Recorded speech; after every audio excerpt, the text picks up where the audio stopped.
آپ سن رہے ہیں اور ملاحظہ کر رہے ہیں پروگرام صدائے محراب کیو ٹیلی ویژن سے براہ راست۔ آج کا موضوع بے حد اہم اور نہایت ہی توجہ طلب۔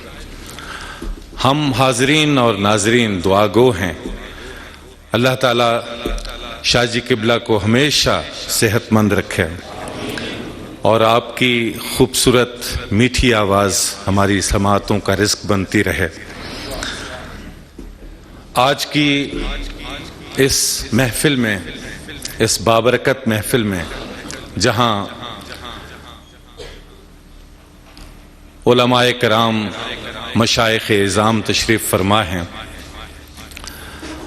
آج ہماری درخواست پر اس تقریب میں موجود ہیں الحاج پیر شمیم صابر صابری صاحب، جو آج صدارت فرما رہے ہیں، اور آپ کا وجود ہمارے لیے اس وقت بابرکت بھی ہے اور ہمارے لیے حوصلہ افزائی کا باعث بھی۔ میں نے پروگرام کے آغاز میں عرض کیا تھا کہ مہدیت اور مادیت روبرو ہیں، اور یہ سلسلہ ختم ہوگا جب مخلوق ہادی عالم صلی اللہ علیہ وآلہ وسلم کی ہدایت اور آپ کے گھرانے سے جڑ جائے گی۔ یہ وہ گھرانہ ہے جو سراسر ہدایت ہے، اور اللہ نے یہ شرف اور اعزاز بخشا کہ اسی میں آخری ہادی تشریف لائیں گے جنہیں ہم مہدی علیہ السلام سے موسوم کرتے ہیں۔ قبلہ شاہ جی سے درخواست، مفکر اسلام، مفسر قرآن، سرپرست اعلیٰ ادارہ تعلیمات اسلامیہ علامہ پیر سید ریاض حسین شاہ صاحب۔ استغفر اللہ استغفر اللہ استغفر اللہ استغفر اللہ استغفر اللہ۔ الحمد للہ الذی جعل المسلمین اخوہ وجعل نعمت الاخوہ فی الایمان والاسلام، والصلاة والسلام علی سید الانام الذي جعل في إخاء علي أسوة، وعلى آله وعترته وصحبه الذين فازوا باتباع الأسوة. أما بعد، فأعوذ بالله من الشيطان الرجيم، بسم الله الرحمن الرحيم. الذين يذكرون الله قياما وقعودا وعلى جنوبهم ويتفكرون في خلق السماوات والأرض ربنا ما خلقت هذا باطلا سبحانك فقنا عذاب النار. صدق اللہ مولانا العظیم۔ درود شریف پڑھیں۔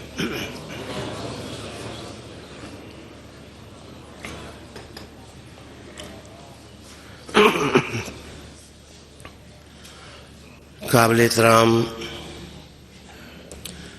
اور قابل اکرام پیر طریقت رہبر شریعت پیر شمیم صابر صابری زیدہ مجدکم،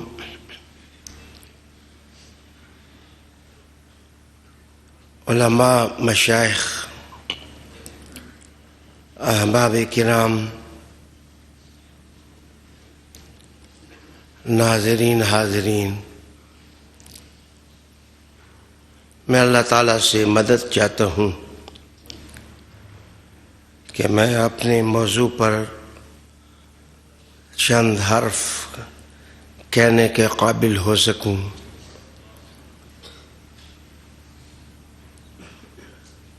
عنوان ہے مہدیت اور مادیت۔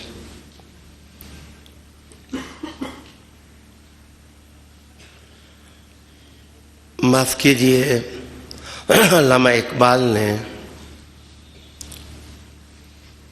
بڑا زور دے کر کہا تھا کہ جہاں تک میں اسلام سمجھ سکا ہوں اس میں سب سے پہلے پوری کائنات کی روحانی تعبیر ہے، اس کے بعد انسان کا روحانی ترفع ہے، یعنی اس کی بلندی ہے۔ تیسری چیز اس کے مبادی ہیں اور اس کے اصول ہیں۔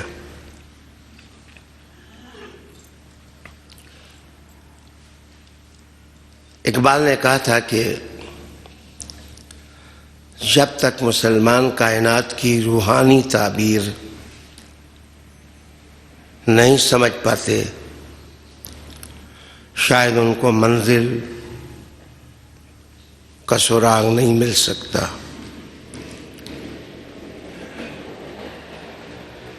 قرآن حکیم کی جو آیت پڑھی، اکثر احباب اسے پڑھ کر پہلے حصے پر ہی اپنا سفر ختم کر دیتے ہیں کہ وہ لوگ جو ذکر کرتے ہیں اللہ کا کھڑا ہونے کی حالت میں اور بیٹھ کر اور اپنے پہلوؤں پر، آیت کا دوسرا حصہ توجہ چاہتا ہے وَيَتَفَكَّرُونَ فِي خَلْقِ السَّمَاوَاتِ وَالْأَرْضِ۔ ذکر بھی مکمل اس وقت ہوتا ہے جب ذکر کے ساتھ فکر ہو۔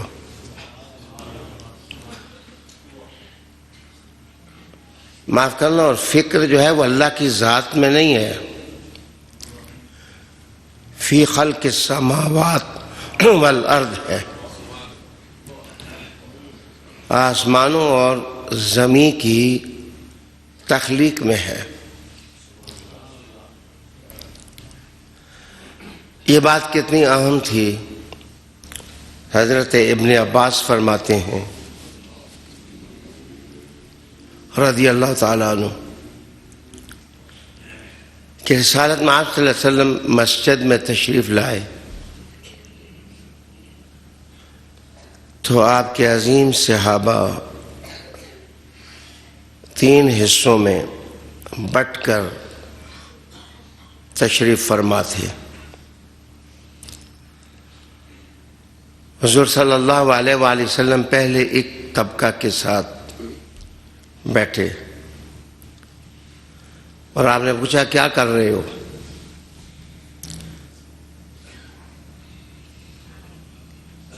وہ کہنے لگے قرآن حکیم کی تلاوت کر رہے ہیں۔ تو آپ صلی اللہ علیہ وآلہ وسلم نے ارشاد فرمایا کہ بے شک میں یہی اعزاز دے کر مبعوث کیا گیا ہوں، قرآن حکیم ہی کے ساتھ میری بعثت ہوئی۔ پھر آپ دوسرے طبقہ کے پاس گئے تو وہ حلال اور حرام کی بحث میں پڑے ہوئے تھے۔ حضور صلی اللہ علیہ وآلہ وسلم نے کچھ نہ فرمایا۔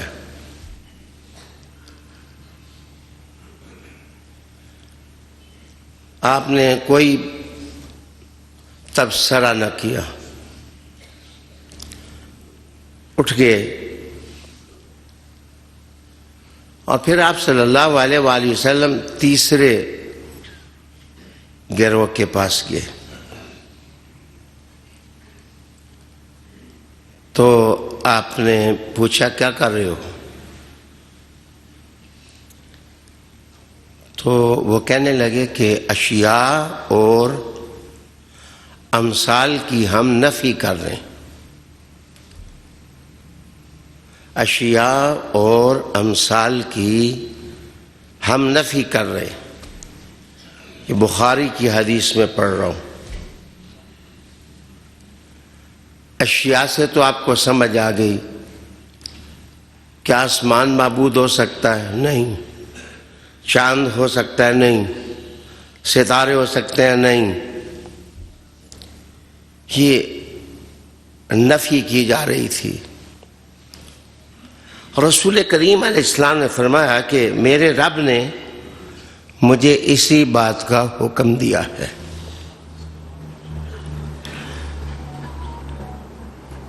امرنی ربی بہذا، میرے رب نے مجھے اسی بات کا حکم دیا ہے۔ آئیے میں یہاں رک کر آپ کی توجہ چاہوں کہ روحانیت کیا ہے۔ ساری کائنات کو اللہ کی توحید کے ساتھ جوڑ دینا۔ ارض و سما میں جو آپ کو نظر آتا ہے اور جو آپ کو نظر نہیں آتا، سب کو اللہ کی وحدانیت کی حریم عزت میں لانا۔ اللہ نہ چاہتا تو کچھ نہ ہوتا، اللہ نے چاہا تو سب کچھ ہو گیا۔ مادیت کیا ہے؟ مادیت یہ ہے کہ ہر چیز کو مسخر کرنا، لیکن بارگاہ توحید سے فراری ہو جانا، بارگاہ توحید اور وحدانیت سے فرار ہو جانا، بھاگ جانا۔ ڈاکٹر اقبال یہ کہتے ہیں کہ میں جو اسلام کو سمجھاؤں، کائنات کی روحانی تعبیر یہ ہے کہ ہر چیز میں اللہ کی توحید کا جلوہ نظر۔ بندہ مومن وہ ہے جو کائنات کی ہر چیز کو آئینہ حق سمجھ کر اس میں سچائی کی تصویر دیکھنے لگ جائے، اور وہ آدمی تو مادیت کا شکار ہو۔ میں عرض کروں،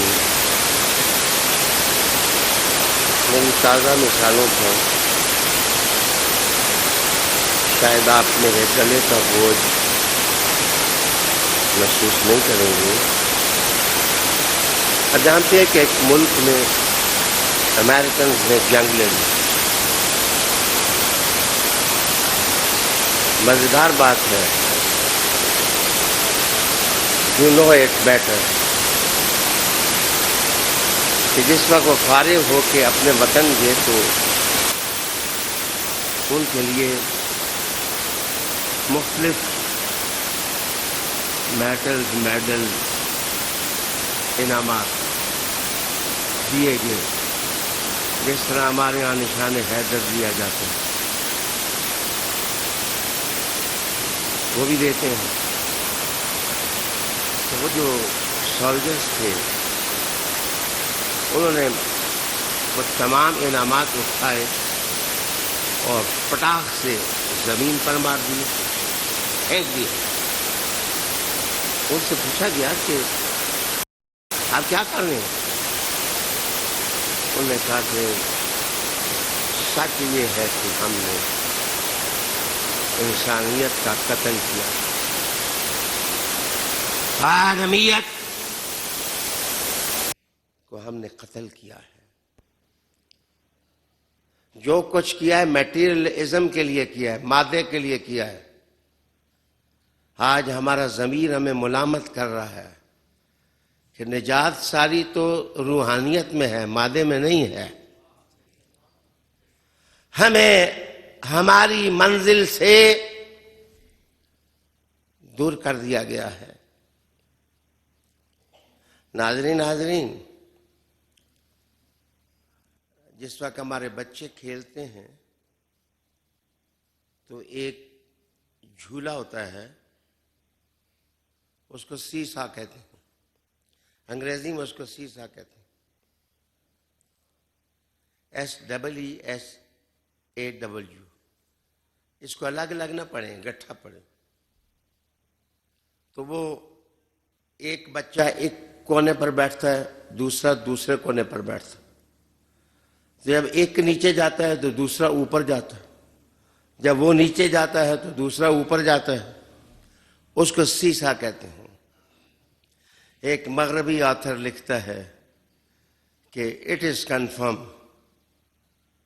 یہ پکی بات ہے کہ جب مادیت کا عروج ہوتا ہے تو روحانیت نیچے چلی جاتی ہے، اور جب روحانیت کا عروج ہوتا ہے مادیت نیچے چلی جاتی ہے۔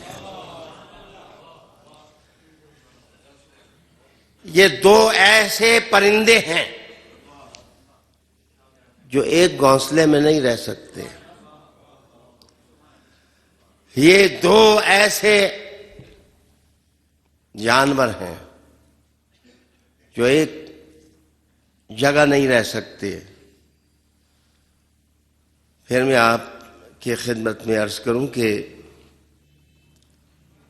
کوئی دنیا کا آدمی جو دانا ہے وہ اسپرچولزم کا مخالف نہیں ہے۔ میں نے کہا جو دانا ہے۔ اب آئیے، مجھے تقریب سخن بھی کرنا ہے۔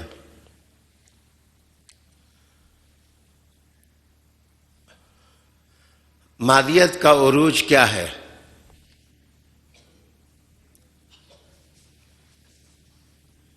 ہمارے قرآن میں کیا کیا چیز ہے؟ میں ایک نقشہ بتاتا ہوں کہ پومالوجی، قرآن مجید میں سب کچھ پڑھا گیا لیکن پومالوجی نہیں پڑھی گئی۔ یہ کیا ہے؟ علم الاسمار ہے۔ اس علم الاسمار کہتے ہیں کہ کون سا پھل اچھا ہوتا ہے، کس وقت لگتا ہے، کس موسم میں آتا ہے، کب وہ میٹھا ہوتا ہے، کب تلخ ہوتا ہے، جو ریزلٹس ہوتے ہیں اعمال کے وہ کب فائدہ دیتے ہیں۔ قرآن مجید میں پومالوجی تھی، اس کو پڑھنا چاہیے تھا۔ اس کے بعد جیولوجی ہے۔ آپ بار بار قرآن مجید میں پڑھتے ہیں سماوات والارض، سماوات والارض، سماوات والارض۔ یہ ارضیات جو ہیں، پہاڑ، کوہ و دمن، زمین، صحرا، زمین کی ساخت، میگنیٹک راڈز کا نظام، جناب یہ سائنس تھی، قرآن سارا بھرا ہوا ہے۔ اس کے بعد حیوانات، زوالوجی، کیا اس میں ریچھ کا ذکر نہیں؟ کیا اس میں کتے کا ذکر نہیں؟ کیا قرآن حکیم میں اینیملز کا ذکر نہیں؟ اس کے بعد میں عرض کروں گا کہ اینتھروپولوجی، اینتھروپولوجی ہوتی ہے کہ انسانیت کی اسٹڈی، انسان کا مطالعہ۔ قرآن مجید اینتھروپولوجی سے بھرا ہوا ہے۔ اس کے بعد میٹرولوجی، موسمیات کا مطالعہ کہ ہوائیں کب تیز چلتی ہیں، ہوائیں کب نوازتی ہیں، بادیں سر کب بنتی ہے، بادیں نسیم پھولوں سے کھیلتی کب ہے، صبح نقشے کیا ہوتے ہیں، شام کو جلوے کیا ہوتے ہیں۔ یہ سب کچھ قرآن حکیم میں ہے۔ پھر میں آپ کو بتاؤں کہ یہ دردناک بات لمبی نہ ہو جائے، مدارس ہمارے بہت عظمت مآب ہیں لیکن یہ کتاب کبھی نہیں کھولی گئی۔ قرآن حکیم کے اندر سائنس کے جو جلوے تھے، میری تھوڑی بات کو بھی زیادہ سمجھنا، ہم لڑائیوں کا علم پڑھتے ہیں، جھگڑوں کا علم پڑھتے ہیں، ہم ایک دوسرے کے گریبان پھاڑنے کا علم پڑھتے ہیں اور اس کو مقدس قرآن کا نام دیتے ہیں۔ لیکن میں نے کہا کہ اقبال کہتا ہے کہ یہ کیا ہے سب کچھ؟ کیا بینگ مسلم ہمارا فرض نہیں تھا کہ ہم کتاب کھولتے اور اس کے اندر میں ذرا بےتابی نہ بتائیے، میں اپنے وقت پر امام مہدی پر پہنچ جاؤں گا۔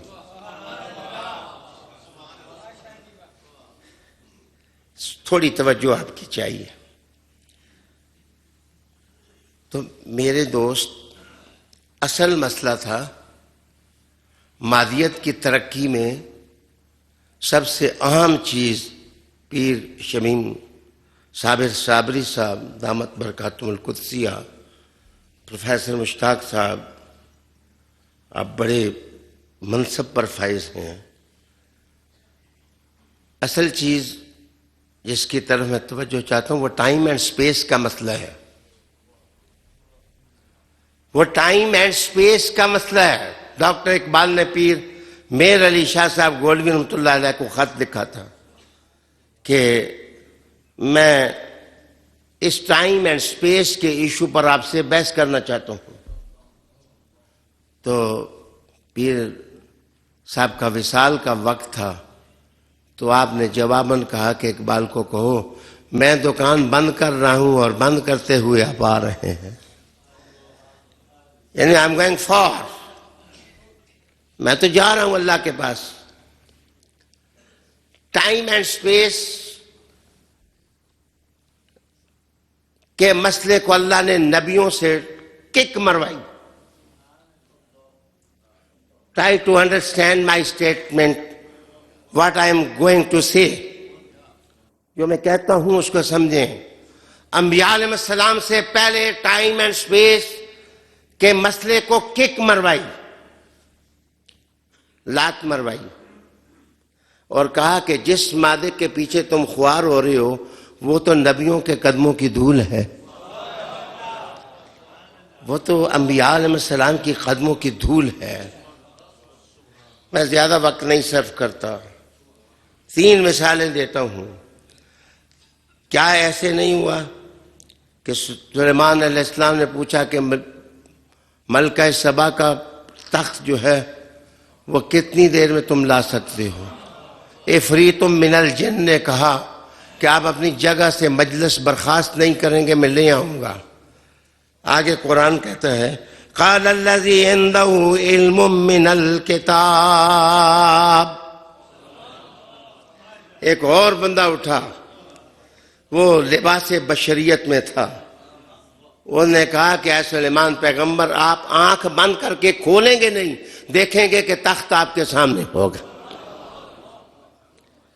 ٹائم اینڈ سپیس کا مسئلہ ہے کہ مسئلہ یہ تھا کہ مادہ انرجی بنے، انرجی پھر مادہ بنے، پھر تخت سامنے آ جائے۔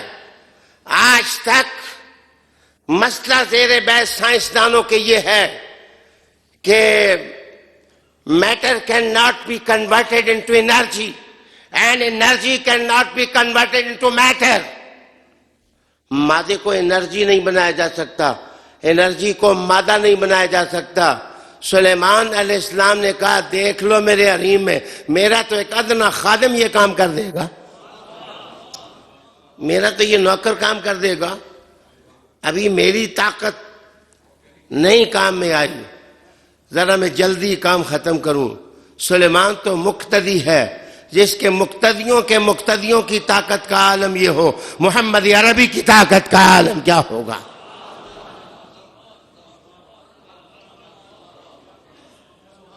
علی جناب تھوڑی سی پھر توجہ چاہتا ہوں کہ قال کم لبست قال لبست یوما او بعد یوم۔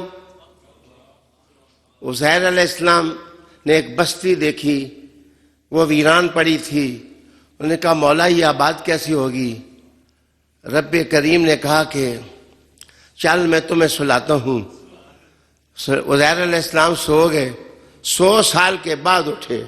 رب نے کہا کہ کتنے رہے؟ انہوں نے کہا 1 دن گزرا ہے یا دن کا بعد حصہ گزرا ہے. ادھر کھانا دیکھا وہ تازہ ہے. ایسے لگتا تھا کہ کھانے پر چند سیکنڈ گزرے ہیں اور عزیر علیہ السلام نے 100 سال گزار دیے.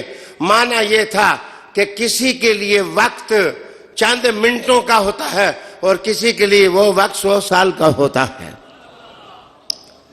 یہاں میں وقت نہیں کھپاؤں گا, مجھے جلدی جانا ہے امام مہدی کے قدموں میں. اب آئیے میں آپ کو بتاؤں, جنگ یہ ہے کہ جو دجالی فتنے ہیں سائنس اور ٹیکنالوجی کو خدا سے جدا کرتے ہیں, اللہ کی توحید سے وہ جدا کرتے ہیں.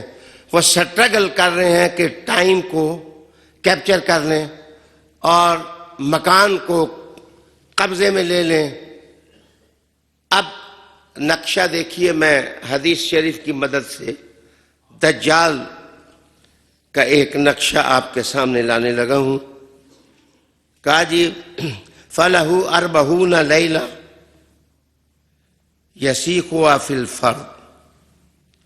میرے حضور نے فرمایا کہ دجال کو 40 دن کی مہلت ہوگی, لیکن الْيَوْمُ مِنْهَا كَالسَّنَةِ, اس کا 1 دن سال کے برابر ہوگا. وَالْيَوْمُ مِنْهَا كَالشَّهْرِ, اور 1 دن کو وہ 1 مہینے کے برابر کر لے گا. وَالْيَوْمُ مِنْهَا كَالْجُمْعَةِ, اور 1 دن ایسا ہوگا جیسے جمعہ سے جمعہ. وقت گزر گیا. پھر فرمایا کہ ثُمَّ سَائِرُ أَيَّامِهِ كَأَيَّامِكُمْ هَٰذِهِ, پھر باقی دن اس کے اسی طرح ہوں گے جس طرح تمہارے دن ہوتے ہیں. اٹ مینس کہ معادیت کا عروج اتنا ہو جائے گا کہ سورج اور زمین کی جو حرکتیں ہیں اور یہ اپنی کہکشاں کے ساتھ جہاں جس مدار میں یہ چیزیں گھومتی ہیں, ٹیکنالوجی کے ساتھ رکاوٹ حائل کر کے اس کو روکا جائے گا. لیکن میرے دوست, اب ضرورت ہوگی کہ اب جب دجالی فتنہ مادیت میں اتنا آگے چلا گیا ہے تو اس کو شکست کون دے؟ اللہ اکبر. ادھر سے عیسیٰ آ جائیں گے, ادھر سے مہدی آ جائیں گے.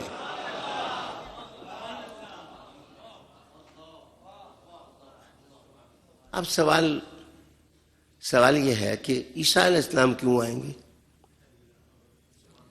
ویسے ٹاپک بڑا خوبصورت ہے. عیسیٰ علیہ السلام کیوں آئیں گے؟ اصل میں اللہ کی کتاب نے کہا کہ کتاب پیغمبروں کو شکست نہیں دیتی.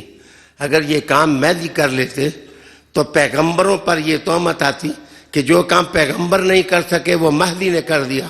رب کہے گا عیسیٰ جا, تاکہ نبوت کا حرم بھی رہے اور ولایت کا بھرم بھی رہے.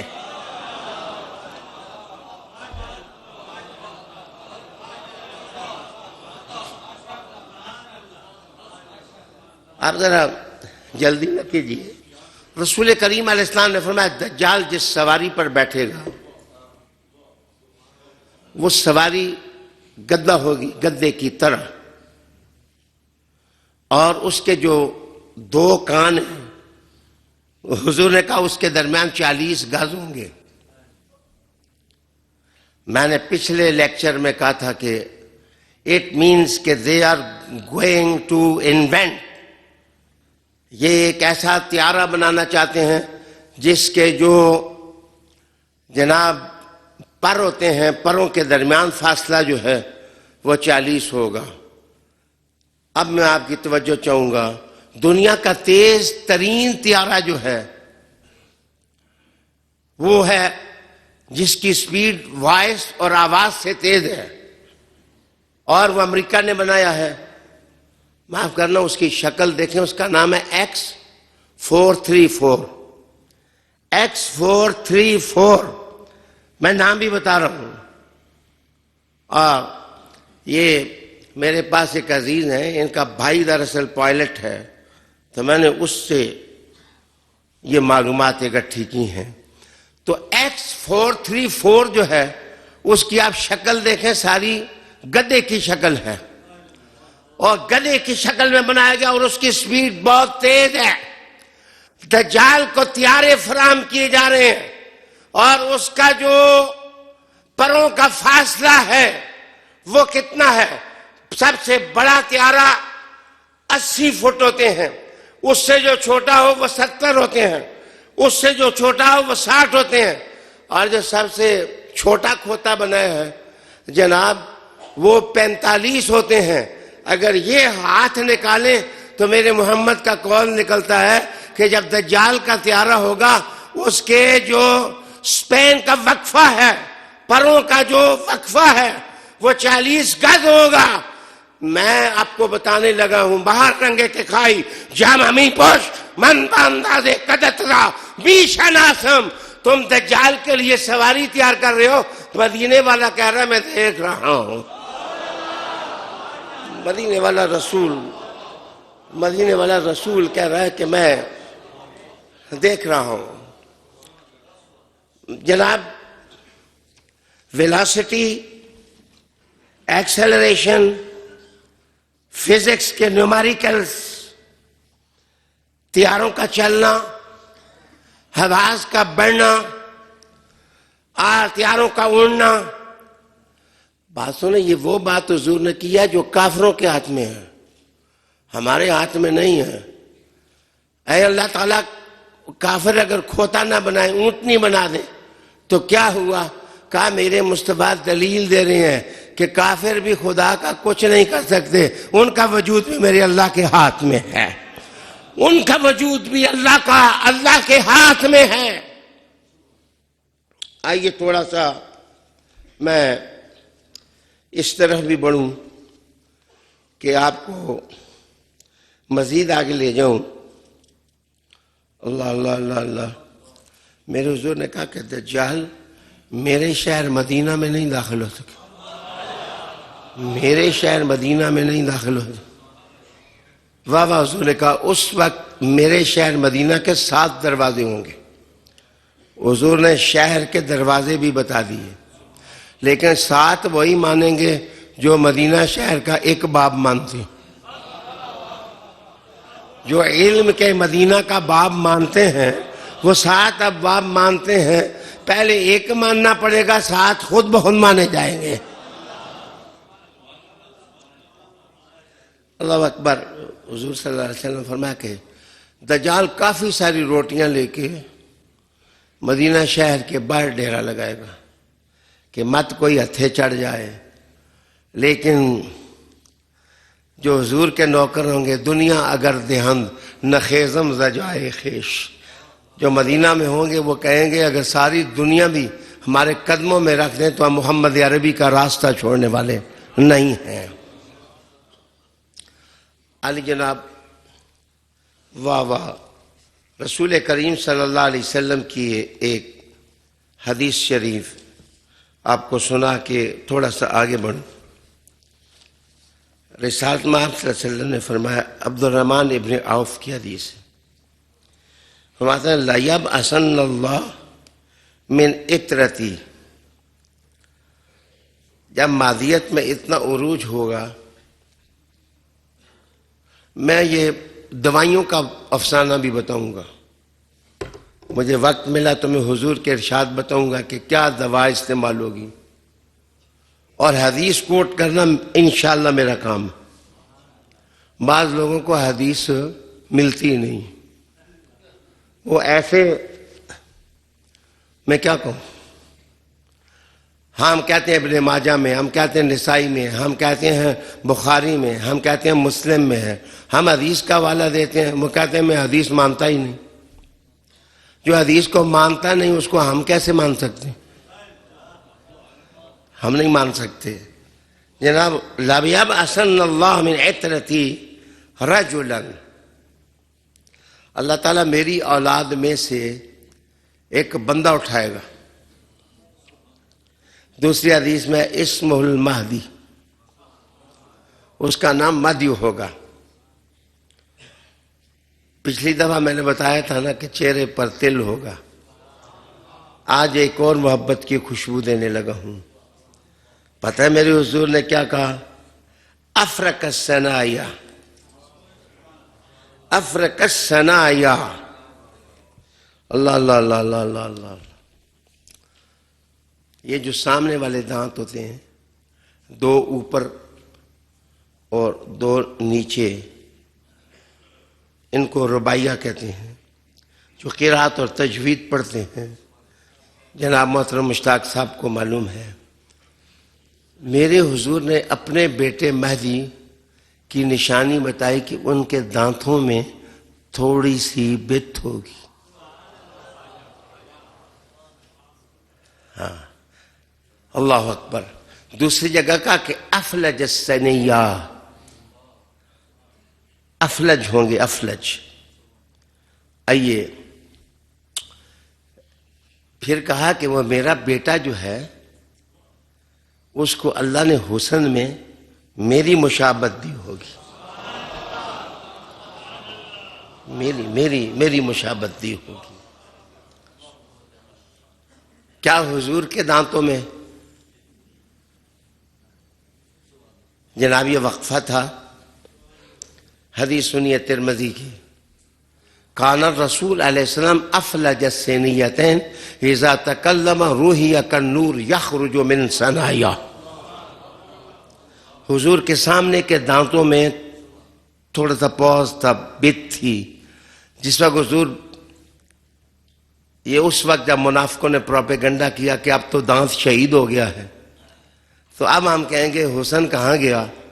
تو حضور خطبہ دینے لگے تو جناب رسول کریم کے گھر کا ایک شخص کہنے لگا کہ حضور افلج الثنیتین، آپ کے دانتوں میں جو وقفہ بنا، تو کہتے ہیں کہ یخرج من ثنایا، حضور کے اس جگہ سے اتنا نور نکلا کہ آسمان کی روشنی کو لوگ بھول گئے، ساری محفل پر نور چھا گیا۔ کان الرسول علیہ السلام افلج الثنیتین اذا تکلم روحی کالنور یخرج من ثنایا۔ بھائی میں متن پڑھ رہا ہوں حدیث شریف کے۔ اب آپ کو بتاؤں افلج افرق کیا ہوتا ہے، ان دانتوں کی کیا؟ میرے پاس سمودی کی کتاب ہے اور اسماعیل کی کتاب ہے، میں اس کا حوالہ دیتا ہوں۔ عائشہ صدیقہ رضی اللہ تعالی عنہا ارشاد فرماتی ہیں، ان سے کسی نے پوچھا کہ حضور صلی اللہ علیہ وسلم کے دانت مبارک کیسے تھے؟ کہا وَكَانَ أَفْلَجَ الْأَسْنَانِ، ام المومنین کہتی ہیں افلج الاسنان تھے، اشنبہا، اشنب، جس وقت کسی بندے سے بہت محبت ہو جائے نا تو شاعری پوئٹری میں کہتے ہیں فلان اشنب لی، فلان بندہ اشنب ہے۔ اشنب کس کو کہتے ہیں؟ حدیث شریف پڑھ رہا ہوں، ام المومنین نے، جس ام المومنین نے قرآن کا، وہی کہتے ہیں حضور کے دانت مبارک جو ہیں وہ ایسے تھے کہ اشنب، تھوڑے کھلے تھے۔ میں ادھر بیان کرتا جاؤں، آپ مہدی کی طرف دیکھتے جائیں، آپ ذرا ادھر دیکھتے جائیں۔ اللہ اللہ اللہ اللہ اللہ۔ یہ اشنب کون ہوتے ہیں؟ انہوں نے کہا کہ ایسے دانت مبارک کہ جو برف کی طرح چٹے اور سفید ہوں، کا سلج۔ اگر برف کی طرح، یار قاسم حدیث شریف تو میرا موضوع ہے پڑھانا، میں تھوڑا سا 1 منٹ کے لیے کھبنے لگا ہوں۔ اس کو برف کی طرح کیوں کہا؟ چٹا ہونے میں، سفید ہونے میں دانت، یہ تو شفاف من نظر آیا، لیکن تشبیہ میں برف کیوں ہے؟ اللہ اللہ۔ اب میری طرف دیکھو کہ بعض مقرر آپ نے دیکھے ہوں گے میرے جیسے، جب وہ گفتگو کر رہے ہوں تو اتنا تھوک پھینکتے ہیں، وہ بات کرتے ہیں نا تو ان کے منہ سے تھوک نکلتا ہے، وہ پوری محفل میں تقسیم ہوتا ہے، اور چاہنے والے ان کے انجوائے کرتے ہیں۔ لیکن مجھے نہیں معلوم کہ مقرر کا تھوک نکلے، وہ کسی پر پڑے تو کیا ہوتا ہوگا، لیکن اشنب کا کہنے کا معنی یہ ہے حضور کی بیت تھی، اس میں جس وقت بات کرتے تو جناب اندر برف کی طرح دانت تھے، جو تھوک مبارک تھا وہ دانتوں سے نکل کر جس وقت آگے جاتا تو ٹھنڈ پڑ جاتی، ٹھنڈ پڑ جاتی، جیسے برف ٹھنڈی ہوتی ہے نا، تو حضور کا لعاب مبارک بھی اللہ نے ایسا ٹھنڈک والا بنایا اور خوبصورت بنایا۔ اب دیکھو ادھر، میں ادھر مہدی کی طرف جانے لگوں، عیسیٰ علیہ السلام آئیں گے تو وہ پھونک ماریں گے، تو دجال جو ہے وہ نمک کی طرح پگھلنے لگ جائے گا۔ امام مہدی پاک جو ہیں وہ گفتگو کر کے ان کی بتوں سے جس وقت تھوک مبارک نکلے گا تو اس دجال کا چوکا ہی چکا دیا جائے گا، وہ لوگ پگھلیں گے۔ کیا ہے یہ کون آگے؟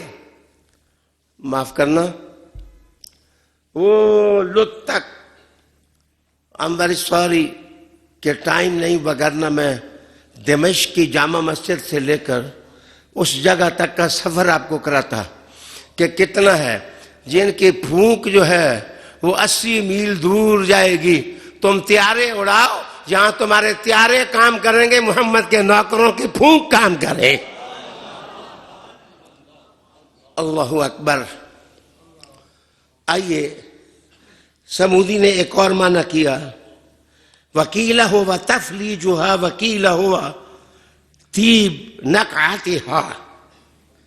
اس عربی کے جملے کا معنی کیا ہوتا ہے؟ اس عربی کے جملے کا معنی یہ ہوتا ہے کہ بعض اوقات آپ کو بڑی کرات ہوتی ہوگی کہ وہ لوگ جو گھی زیادہ کھاتے ہیں تو آپ کو پتہ ہے گھی کی سمیل ہوتی ہے، تو اگر گھی کھانے والے آدمی کے پاس اگر وہ مسواک نہ کرے، وہ منہ صاف نہ کرے اور شہد استعمال نہ کرے، اس کے پاس آپ بیٹھیں تو بیٹھا نہیں جاتا، وہ کہتا ہاں، تو اندر سے ایسی بو نکلتی ہے کہ آپ جناب 10 گز کے فاصلے پر ہی ایسے آدمی سے بیٹھنا پسند کرتے ہیں۔ وہ لوگ جو دانت صاف نہیں کرتے، منہ صاف نہیں کرتے، جناب ان کے اندر سے بدبو نکلتی ہے۔ اور صغور کا معنی کیا محدثین نے، معنی یہ ہے کہ صرف یہی نہیں، حضور جس وقت بات کرتے تو جہاں نور نکلتا اندر سے خوشبو بھی نکلتی، طیب خوشبو نکلتی۔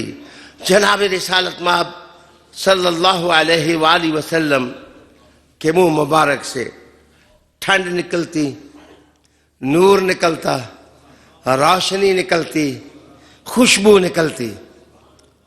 اللہ اکبر۔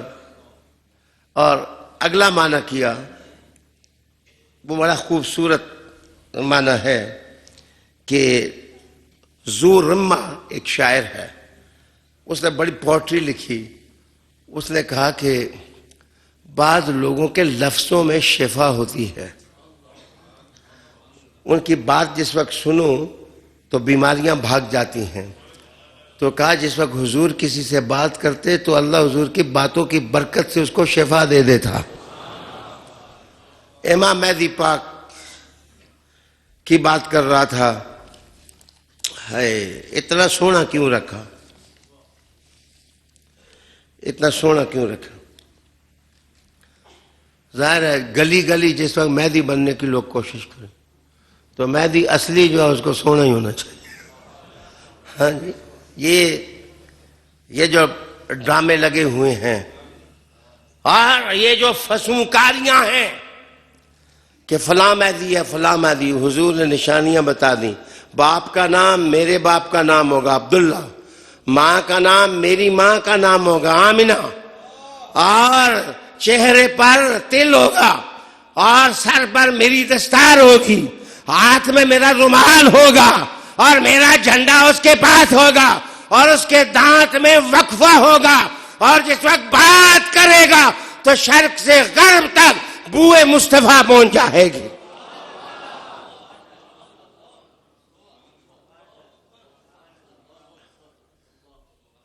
علی جناب، یہ عبد الرحمن ابن عوف کی حدیث میں نے آپ کو سنائی.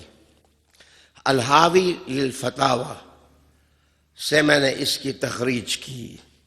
ایک مزے کی اور حدیث سناؤں آپ کو. منٹ بھی تھوڑے ہیں لیکن بات بھی بڑی اجلی ہے. یہ حدیث روایت کی نام بتا دوں، جابر رضی اللہ تعالی عنہ نے. لا یزال ھذا الدین قائما، اللہ تعالیٰ اس دین کو قائم رکھے گا. اللہ تعالیٰ اس دین کو قائم رکھے گا. حتی یکون 12 خلیفہ، جب تک ان میں 12 خلیفے آ جائیں. 12. لوگ کہتے ہیں 12 کا ثبوت نہیں. جناب میں 27 حدیث کے متون آپ کو سناؤں جن میں 12. ان 12 کی تعریف کیا ہے؟ علامہ صاحب کلہم تجتمع علیہ الامہ، وہ 12 ایسے ہوں گے کہ حضور کی ساری امت ان پر متفق ہوگی. نشانی بھی حضور صلی اللہ علیہ وآلہ وسلم نے بتا دی کہ ان پر حضور کی امت متفق ہوگی. معاف کرنا، ایسے بھی 12 گنے گئے ہیں کہ خلفائے راشدین کے بعد جناب ولید جیسے بدکار آدمی کو بھی خلیفہ اور یزید جیسے آدمی کو بھی خلیفہ قرار دیا گیا. امت کب متفق ہوئی؟ لیکن میں بڑی معصومیت سے کہنے لگا ہوں کہ حضرت زین العابدین، حضرت باقر پاک، حضرت جعفر صادق پاک، حضرت امام رضا کا، موسیٰ کاظم پاک، حسن عسکری، نکی تکی، مہدی پاک، یہ 12 ایسے ہیں کہ شیعہ بھی مانتے ہیں، سنی بھی مانتے ہیں. تمام حضور کی امت ان کو تسلیم کرتی ہے. جناب لیب حسن آگے کہا کہ جبہ جو ہوگی، پیشانی ہوگی ان کی انتہائی منور. بعض لوگ اپنے اجلا کہا. اجلا اس میں تفضیل ہے. اس کا معنی ہوگا کہ جس جگہ بیٹھیں گے نا تو جناب وہ لاکھوں کے حساب سے لوگ ہوں گے. واہ واہ واہ، موازنہ کروں. ان کا جو مقابل ہوگا حدیث میں آور، وہ کانا ہوگا اور پہنگا ہوگا، اور پہنگا بندہ کہے گا میں تمہارا رب، تو ادھر سے مہدی پاک کہیں گے رب کبھی مہنگا بھی ہوا. اللہ سبحانہ نے اس میں یہ نشان چھوڑ دیا ہوگا کہ آور ہوگا. اور اس کا معنی ڈاکٹر اسد نے یہ کیا. ڈاکٹر اسد معروف ڈاکٹر ہے، مسلمان ہوا تھا اور قائد اعظم کی کیبنٹ میں اسلامائزیشن کے جذبے سے آ کر شریک ہوا تھا. ڈاکٹر اسد لکھتے ہیں اللہ مہدی کو سونا بنا کر پیش کریں گے، اس کو پہنگا بنا کر کے پیش کریں گے. جو نظر والا ہوگا بتاؤ وہ دجال کی طرف جائے گا یا مہدی کی طرف جائے گا؟ رسالت محمد صلی اللہ علیہ وآلہ وسلم کا حسن کا مرقع ان کو بنا دینا اور جمال کا مرقع ان کو بنا دینا. میں وقت کم ہے، میرے پاس سمندر کی طرح مواد ہے، میں اس کو لفظوں میں کیسے سمیٹوں. لیکن ایک شاعر ہے، اس کا نام ہے امشا. امشی نہیں، اس کو بعض لوگ پڑھتے ہیں امشی. یہ شخص مسلمان نہیں ہوا، ہونا چاہتا تھا، لیکن قریشیوں نے جب پراپیگنڈا کیا، یہ پراپیگنڈا بھی بڑی گندی چیز ہے، تو وہ آدمی اسلام نہ قبول کر سکا. لیکن اس نے ایک نعت لکھی حضور کی تعریف میں. وہ نعت کا معنی یہ ہے کہ یا رسول اللہ، میں اپنی ناقہ پر بیٹھوں اور میں آپ کے مدینہ کی طرف آؤں تو چل چل کر کے، دوڑ کر کے میری سواری کے پاؤں گھس جائیں اور وہ ختم ہو جائیں،